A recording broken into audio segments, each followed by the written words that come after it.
Word Tremendous here, and I got another book review here for you. This one is called Eyes of a Runner, and it's by Skylar DeVincent. I'm pretty sure I'm saying that right. I got it on ebook under Kindle for $4.99, but you can get it on paperback as well for $16.95. There doesn't seem to be a way to get it on Kindle Unlimited, and it's not in hardback or audiobook as of this recording. It's around 377 pages. It was published on September 12th, 2019, and it is under the dystopian fiction, action-adventure genres, according to Amazon. It is book one of the Urban Defense Chronicles, and yeah, I didn't like it. I know I hate doing these, but this one, I know exactly why I didn't like it. I know what the problem was, and I'm going to spend the next 20 to 30 minutes explaining it all. So yay! So again, spoiler free, this book starts off, and think Blade Runner. That's going to be the best comparison. If you haven't seen Blade Runner, the original, not that rehash crap, go ahead and watch the original. It's not super awesome, but it's pretty awesome. I think you'll enjoy it if you like sci-fi. Anyway, this book is basically about this girl named Sarina, a early 20-something runner is what she's called, but basically think of her as a white blonde girl who can run. That's it. That's what the book sets her up as she can run. Keep that in mind. I'll get back to that in the spoiler section. Yeah, I might get it here too. Who cares? Anyway, she's part of this faction, this group called Runners, and they run around and they get things that are illegal, drugs, alcohol, books, contraband, whatever, and gets them to their clients. They don't do combat. They aren't trained in combat. The book is very, very specific about this. They are not fighters. They are not gunners. They don't have weapons. They don't have armor. They have backpacks. They have surveillance gear. And they run from one part of New York to the other part of New York because in the not too distant future, I'd say 2030s-ish, the government has taken control under the UDA, the Urban Defense Agency, and it's basically the Gestapo Germany type thing. But it's in America because the author, in my opinion, has a chip on his shoulder about the current political climate and is using this book as his soapbox. It's not super preachy, don't get me wrong, but he starts off the book right off the bat. It's author's note type thing. And he kind of rants at the reader a little bit about this isn't what I'm, this isn't my hope for the future. This is my fear for the future.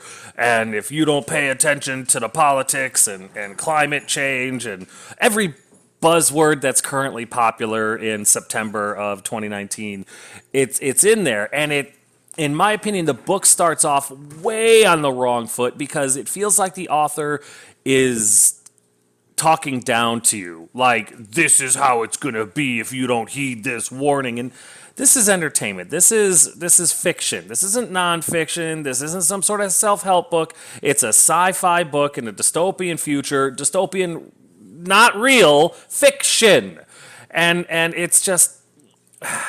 I know, it's his platform. He can do whatever he wants. I'm not saying that he shouldn't have written this book because the potential is here.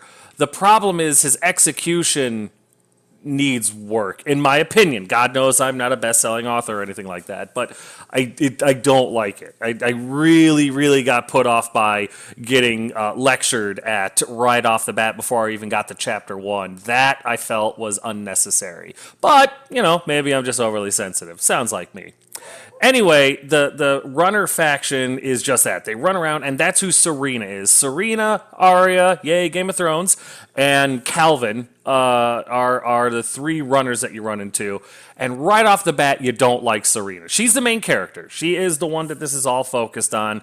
She is a brat. She's an entitled, good-for-nothing. Everything she touches in this book, from page 1 to page 377, turns to trash. She always makes the wrong decision. She's defiant.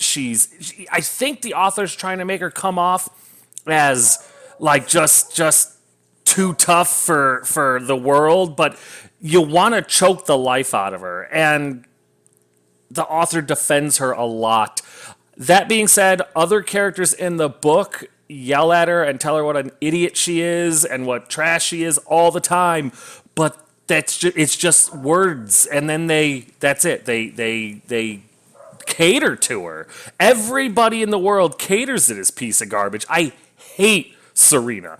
I hate this character. She is garbage as a fictional character, as a human being. Everything about her, the world's would be a better place by at least 5% if the author would just erase her from the book. But I'm going to get to that too, because oof. So the rest of the book, there's two other factions. There's the UDA, which is big bad government, and then there's the M&M, which is the Minutemen, which is honestly domestic terrorists. So let me break it down into a way you can understand that just makes the whole thing easier. Think Star Wars. The UDA is the Empire. Stormtroopers are their troops, and I'll get to that in a minute too. M&M, the Minutemen, are the Rebel Alliance. I mean, simple as that. They're domestic terrorists that are going against the established government, and they're doing it for ideological reasons. It's a story as old as time. And the runners are the smugglers. They're the ones running contraband from A to B in order to make a profit and survive in this cold, cruel world. There it is. There's the whole premise of this book. So what ends up happening is Sarina, right off the bat, they run into a scenario where the UDA, there's 6 guys. There's 6 UDA soldiers, okay? These are basically the military, the National Guard, military, army, whatever you want to call them. They're the soldiers of the UDA. They're armed and armored, and I mean literally stormtroopers, okay? Stormtroopers in their armor and technology, and they're just the vice grip on this world. And she's in her jeans and a t-shirt, okay? Because she's literally Batman, and the runners Batman across the rooftops of the city. The author never tells you how far they jump in between rooftop to rooftop, but they always make these long distance jumps like they're superhuman, but they're not. And I know they're not because superhumans are in the book. It's like, what? So anyway, right off the bat, there's 6 soldiers, UDA armed and armored soldiers arresting some guy. They don't know who this guy is. The Sarina, Arya, and Calvin, they're on the rooftop. They're watching from binoculars, and they see the UDA arresting this guy. They don't know who this guy is. He's close to where they're supposed to drop off their delivery. So Sarina, in her infinite stupidity, goes, he could be the guy. He could be our client. And both Arya and Calvin, who are both senior on her, like they both have seniority in this organization of running than she does, they go, it doesn't matter, screw this guy, it's not our job to fight, we don't fight. They're very specific about that. These are 6 armed and armored UDA soldiers, and two of them, the author is super specific about this, are heavily armed soldiers they refer to as juggernauts. Don't think you're going to ever see those guys again because you see the 2 of them and they go away, which is fine because they become basically useless. But they're super armed and armored. They literally call them juggernauts. Sarina is a 21, 22-year-old blonde girl who's really good at running and jumping. She's a parkour expert, okay? That's it. That's all the background you get on her. And she defies Calvin and Arya after they have a rather long conversation about how stupid it would be for them to jump in there. And she jumps off a rooftop and fights 6 on 1. These soldiers, kills 4 of them with her bare hands, and incapacitates the other 2, 6 on 1.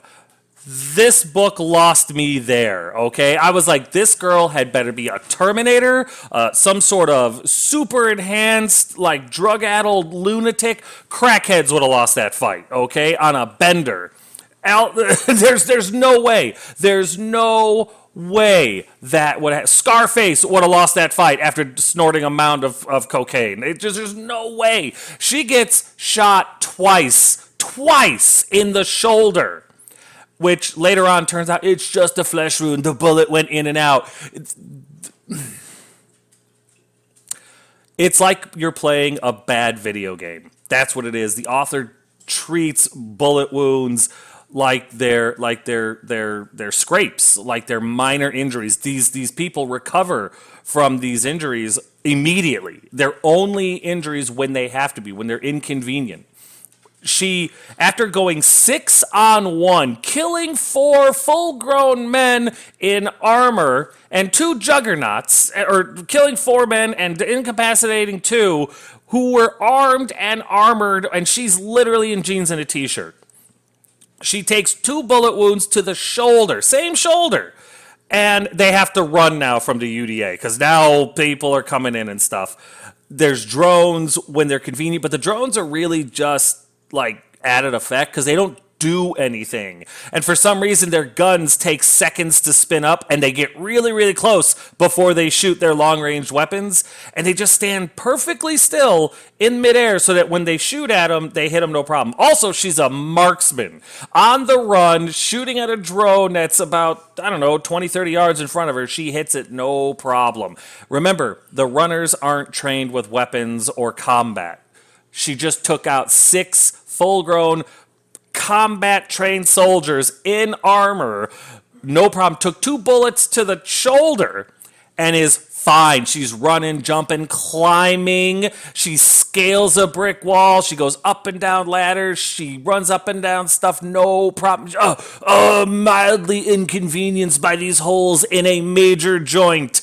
Doesn't phase her at all. She gets back to the safe house and the UDA just goes, well, that's it. She made it to Sanctuary. I guess we won't follow her anymore. And that's the whole thing. That's the book. You figure out after the first 12 pages that this girl is invincible. Calvin, at one point, jumps down to help her, and he's a big, stocky dude. He gets stabbed in the legs, shot in the stomach, and the other leg. And the 2 ladies, one of which is suffering from bullet wounds to the shoulder, are able to drag him back to the safe house. No problem. No problem. Also, Calvin, who's been stabbed and shot and didn't really fight all that much, he's out of the book for like the next 80% of the book. He's in traction, just trying to get better. She's been shot twice in the shoulder. 24 hours later, she's fine. They didn't do anything to her shoulder. The book, all it says is they wrapped her, or they put some ointment on her wounds and wrapped some gauze around it.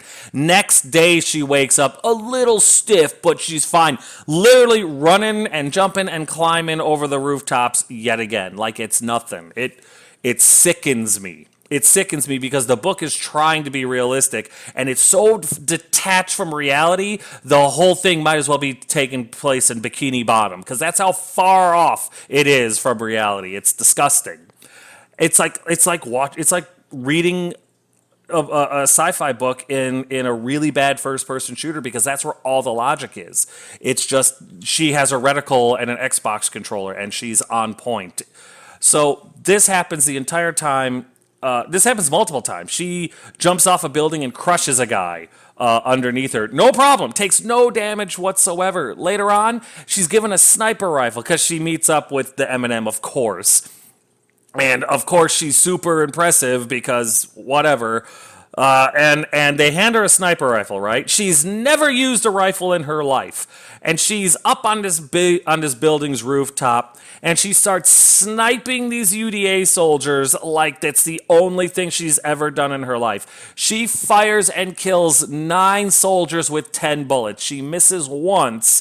Her friend runner, who's spotting her, right? The ones with no combat experience whatsoever, spotting her, you're shooting low, raise your aim, and Sarina's all like, I know, as she racks another round into the rifle, and she kills 9 guys with headshots and lethal shots from hundreds of yards away, like it's the only thing she's done in her entire life. Later on in the book, the author literally writes her saying, I shot a rifle for the first time in my life a few days ago. I don't know if I'm ready for this pistol. I wanted to reach into the book and punch the crap out of everybody there, but of course, if I was in the book, Sarina would just eat me alive because she's invincible. That same scene where she's sniping everybody, 10 shots, 9 kills at hundreds of yards away, which I don't mind telling you, that's impossible, okay? Hunters, when they go rifle hunting and stuff like that, they never practice with the rifle. They take the plastic off of it, throw the rifle bullet in there, and they never miss, because that's how easy it is. If you believe that, go ahead and turn this off. You need more education. This is driving me nuts. Trust me, like military snipers, they train. Just throwing it out there. Just throwing it out there. Nobody gets a rifle and is that accurate. I'm sorry. No. Superman wouldn't have been this friggin' invincible. On that same rooftop, after killing 9 people with 10 shots, she gets shot in the chest. Okay? The bullet gets past her armor, because she's wearing some armor, because of course she is. She gets shot in the chest. The bullet gets past the armor, ricochets around her ribs. Her ribs stop the bullet, and it ricochets and hits a bunch of her ribs, shattering her ribs. This is the book, not me. Bruises one of her lungs, and then exits out the other side of her chest without actually hitting anything vital. She's down for about 30. Number one, she gets up from that. She's hurt. She gets up from that, is able to run off the rooftop, run back to a safe house, and when she passes out, she's just, through some sort of plot magic, is able to get away, no problem. And yeah, she's fine 36 hours later. Mild inconvenience getting shot in the chest. Don't even try to defend it. Don't even try. It goes like that throughout the rest of the book. She runs into these people that are elites. There's 4 of them. They used to work for the UDA, and they're basically cyborgs. I'll get into a little bit more in the spoiler section. She teams up with them because, of course, they're super interested in her, even though she can deliver nothing. And I'll explain a little bit more on why, but it's super flimsy. And, of course, at the end, she goes after the head of the UDA, which after 24 to 48 hours of planning, they pull off no problem. And the way the book ends, it's vomit-inducing. This book is awful. Awful. There's not too many spelling errors or grammatical errors or anything like that. Editing-wise, like syntax and construction-wise, it's actually really good. But the whole book is long-winded and so detached from reality. I kept on waiting to see Mr. Krabs running around. I felt like it was a bad cartoon, like a really, really bad cartoon. It was just awful. Just awful. I didn't enjoy it at all. And the main character is trash. You want to know what fixed this book? If the author took the entire runner category, like the entire runner section of this book, and ripped it out by the roots and got rid of Sarina, Arya, Calvin, all the runners. Just get that whole thing out of the book and throw it away. The part with the Minutemen, the UDA, and the super soldiers, the elites is what they're called, there's your story. The elites have all the reasoning in the world to go after the UDA, and they all have very interesting stories, and they also have well-defined and founded reasons that they're superpowered. Like, one guy gets shot over 60 times and survives, and the explanation makes sense. Sarina gets shot in the chest and survives, and the explanation makes no sense. The high-powered bullet ricocheted around her rib cage? I mean, a 10-second Google search will explain to you why that is so much horse crap. You can smell it off the pages, all right? Didn't know it was a scratch and sniff. I'm sorry. So, yeah, it's just, all in all, I'm going to give it 1 star. I did. I hated this book. It was difficult to read. It was difficult to push myself through. I wanted to stop reading multiple times. I did not enjoy this book at all. If I never read about another character named Sarina, it'll be too soon. She is the absolute worst. 1 out of 5 stars, and that's it. I hate doing reports like this because they piss me off, but at the same time, trying to be integrity, trying to be honest. I'm not trying to be cruel. I'm not trying to be a dick. I'm just trying to be honest because it is just these are my opinions. Don't have to take my opinion. If you want to check this book out, the link is in the description below. Read it. come back and let me know if you think I'm crazy. Let me know if you think that I was kind of right, or let me know if you think I was right. I'll have a conversation about this book. Doesn't bother me in the slightest. I'm going to go ahead and take a break. I'm going to play a commercial, and then we're going to get into the spoilers. So stay tuned. All right, in case you guys didn't already know, I am a self-published author, which is why I'm so passionate about self-published books. It's available on Amazon.com and paperback, Kindle, and Kindle Unlimited. If you're interested, the link's in the description. I'd really appreciate it. Checked out, left a review. So get ready. Spoilers are coming up next, so if you're still here and the music stops, it's your fault. All right, you're still here, so let's get to it. So, like I said, the book starts off as you're following Sarina, and she's a runner, and she's with Arya and Calvin, and they're trying to drop off these books, because apparently books are contraband, because how else to establish a Nazi party than to ban books, right? Makes sense. It's not a bad hook. It's not a bad hook at all. I had some hope. I was when I first read it, this is right after I read the author's note where he's lecturing me on how I should think, and it's like, okay, this isn't a bad hook. I see what they're trying to do. I like where it's going. And Sarina is this, like I said, this 21, 22-year-old blonde-haired, blue-eyed chick that's basically a parkour expert. And she's seeing this individual that she thinks the UDA is wrongfully arresting. She doesn't know.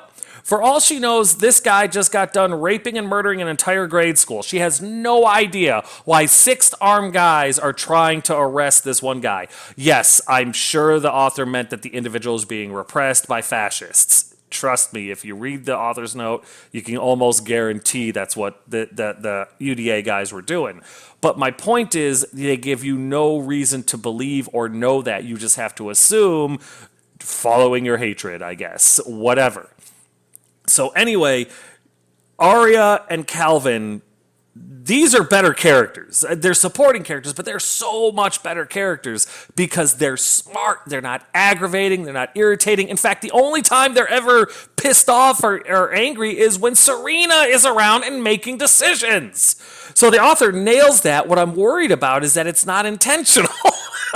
I don't know. I don't know why he chose this chick to be his main character, because she's awful and has no redeeming qualities whatsoever.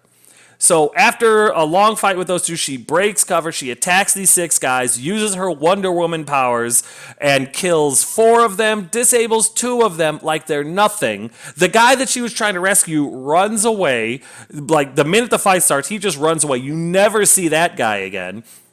She loses the package that they were hired to deliver, which she has to go back and get the next day, which of course she does no problem, because as any investigator would tell you, the thief, the bad guy, never returns to the scene of the crime, ever, for any reason. Nor is there ever any reason to search the area to try to figure out who it was, because that's just a huge waste of time. They got away, they called sanctuary, so your hands are clean, there's no APB, the drones that chased and hit her with floodlights and stuff, none of them had cameras, so there's no way they could have possibly seen what she looked like. Yes, I realize that she was probably wearing a mask, but they have facial recognition software in this story. It's all over the place, to the point where they can't walk into rooms. But no, the drones don't have anything that they could use to link onto that, because why? Pluh. So she gets back to her safe house. The next day she has to go back and get her bags, and she gets it no problem. 6 soldiers are 4 are dead, 2 are incapacitated, but the UDA is like, whatever, we're not going to bother patrolling that area. We'll just keep patrols, with huge gaps in them, so that people could run around in the area where we got attacked and 4 of our people died from one little girl with blonde hair. I mean, come on! So she runs around, gets her stuff, she comes back, and she whines and laments, and I did what I thought was right. No apologies, nothing. Her boyfriend Calvin is almost dead, and she feels bad about that, but not bad enough. Not bad enough at all. Meanwhile, her shot shoulder only comes up when it's, she does her Rambo thing. Ugh. It's a little stiff, but I'll be all right. There's holes in your joint, in a major joint, where blood was flowing down her arm. Nah, 12 hours later, I'm good. Painkillers. She runs around with painkillers like it's a video game. And as long as she's taking painkillers, there's no problem. Infection, stiffness, soreness, permanent damage. Who's ever been shot and there's been permanent damage? I mean, honestly, right? Everybody recovers from that. Stupid. So later on down the road, her entire place gets wiped out because of her stupid actions. And because of that, she ends up in another side of the city with another faction that's friendly to hers. They have more ties to the Minutemen. They're runners, but they kind of work for the Minutemen, which are the terrorists or Rebel Alliance, however you want to see them. They're the ones fighting against the UDA. And there's this guy who's been helping her out. He knocks her out, he beats her up a little bit, but he was hired to keep her alive because honestly, I guess the individual that hired him didn't realize that she was invincible because at this point she's been shot. She's a marksman. She's a grade A supermaster black belt in every martial arts. She can't be beaten. And she's had zero training. I mean, seriously, she's the Avatar. I don't know what else to tell you. But anyway, she meets up with these elites, and they turn out to be cyborgs. The UDA had a project where they took a bunch of kids and did a whole bunch of genetic experimentation and implants and all this. It's actually really, really cool. The author does a bang-up job with this part. It would be a great book if it focused on these four elites because they each have different powers because they each had different experimentation stuff done to them. Different genetics, different everything. It's super interesting. And the author uses it as kind of like a side note, like a supporting thing, like, hey, these guys are cool, and they're here to protect her. Why? Because somebody, some faceless benefactor, they never tell her who it is, and she doesn't know who it is, and they're paying, apparently, a boatload of money every month to keep her alive. So she's a payday to these guys, but then she kind of becomes a mascot. So then, about 60% of the book through the book, they start training her in combat and firearms, of which she even says, I've never been trained how to fight or use firearms. And that's where she says the beautiful line a few days after sniping, like it's all she's ever done with her entire life. I just touched a sniper for the first time a few days ago. I don't know if I'm ready to use a pistol. Do you see? I mean, I'm going to keep spelling it out. Why not? So, of course, in the week, 7 days that they're training her, of course she can hold her own against the cyborgs. They can still take her, but she puts up a fight, which of course makes all the other people around, all the other terrorists that are normal around her, they're like, oh, she's scary. And what happens? She becomes a bully. She becomes, what? Oh, you think you're tougher than me? She was just shot in the chest, by the way. Keep that in mind. She's walking around fighting and everything like that after taking a bullet to the chest that, at a minimum, broke a bunch of her ribs, pulverized a bunch of her ribs, okay? This is, the book says, that shattered her ribs and bruised one of her lungs, okay? Take 15 seconds, pause my video, and go Google bruised lung recovery time. I'm not even going to look it up. I'm not even going to look it up. I'm just going to let you go and check it out. See if she'd be running around doing sparring sessions and shit. Just going, oh, I'm mildly inconvenienced by the slight pain. The author does try to glean it over because she carries around a bunch of syringes in her pocket that, through trial and error on her medical bed, figured out that the red ones are good for like an adrenaline rush. The yellow ones are good to make it so that her legs don't shake so much, and the green ones are painkillers, and they make everything better. Yeah. Nobody questions where the syringes went. Nobody even explains where the medical supplies are coming from. They're just there. Like everything else. These are the best funded domestic terrorists since Antifa. I don't even know what to tell you. It blows my mind how this book is almost 400 pages and it explains none of the convenience. So, of course, they've decided, because all of a sudden, she wants to kill the head of the UDA. She's never liked the UDA, but you never really know why. But now they've killed her mom, and suddenly she was really close with her mom, although you never hear from that. And she wants to kill the head of the UDA, this guy named Carver. I kid you not, the elites, they want him dead too. They wanted to take down the whole UDA because they don't like what happened to him. Again, the elites backstory and actual story is super awesome. It's just destroyed because you keep going back to Sarina and getting kicked in the teeth by this awful character. And just the fact that she's invincible makes it worse. So she Mary Sues her way into making these people, the elites, follow her lead because she goes, well, I'll just go by myself then and do it anyway. And then you'll fail your mission and I'll be dead. So there. And so they go, well, I guess if you're going to go and do it anyway, we might as well help you. So they spend about 36 hours devising a plan to break into basically the White House. Okay, one of, like, it literally says in the book, the second most defended place in the country of America next to the White House. Okay, so just to set that bar for you, they spend a little over a day planning how to do it. A few days recruiting people to start a big riot where they're going to get killed because it just happened a week ago. But yeah, these people got nothing to lose. So they're going to start another violent riot in order to pull a bunch of UDA soldiers out of this structure, this compound they call the tower, so they can go in there and kill this guy because for some reason, dumbass Sarina thinks that if she kills this guy, it'll change everything. I'll get to that in a minute. They pull it off. They pull it off relatively easy, too. Like, wow. It was like they broke into a Walmart. You know, it was just like there was no real security. Everyone they ran into, she just eats alive. The elites come with. And they do some pretty badass stuff. But that being said, one of the elites almost dies. The other three get the crap beat out of them.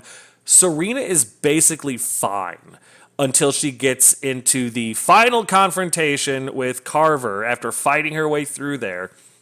She gets up there, and Carver says exactly what I've been thinking this whole time. What is your plan? Why did you come here? You really think killing me is going to do that? Is going to finish all this off? Like, is going to change anything? And then the real motive comes out. No, but it'll make me feel better. I don't care about anything else. Me. Not making it up, not it's not verbatim, but that's it.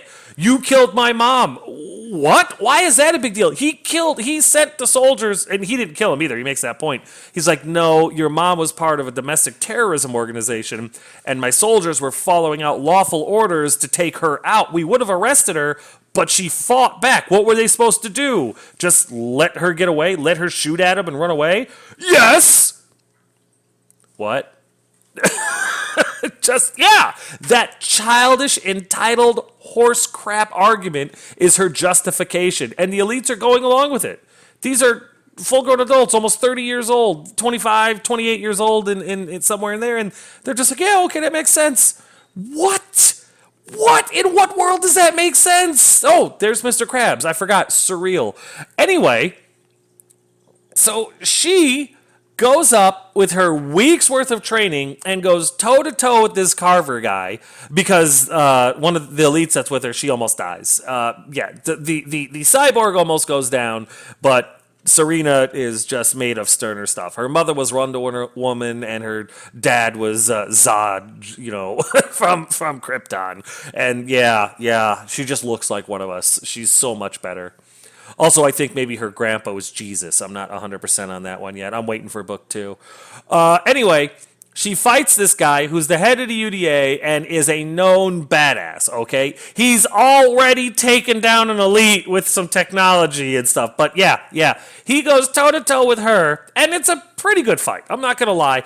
But, of course, she wins. Of course, her week's worth of martial arts beats this guy, takes him out no problem. It's literally like me going and learning to box for a week and then going toe-to-toe with Bruce Lee and winning, okay? That's how detached from reality this fight scene was. Although, that all being said, it was a pretty good fight scene. I gotta give credit where it's due. It was a pretty good fight scene. In the end, she kills Carver, and she's hurt real bad. And I'm like, okay, you know what? If the author kills her at the end and she stays dead, I'm going to be all right with this book. I will actually be okay with it. Nope. She seems to be schizophrenic.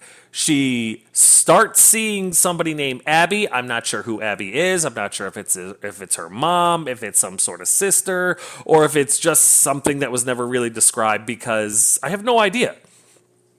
Abby, this woman Abby walks up to her, talks to her, and can physically affect her, takes the knife and with no explanation whatsoever, plunges it into her chest, and she supposedly dies, but you know she didn't. That knife pierced her heart, cut it into 4 pieces, and it stopped beating until the next book is published. You know she survived, okay? There's no way she died because the author has kept her alive through everything. She could be at ground zero of a nuke, and she'd walk out with a slight headache and smoke inhalation, okay?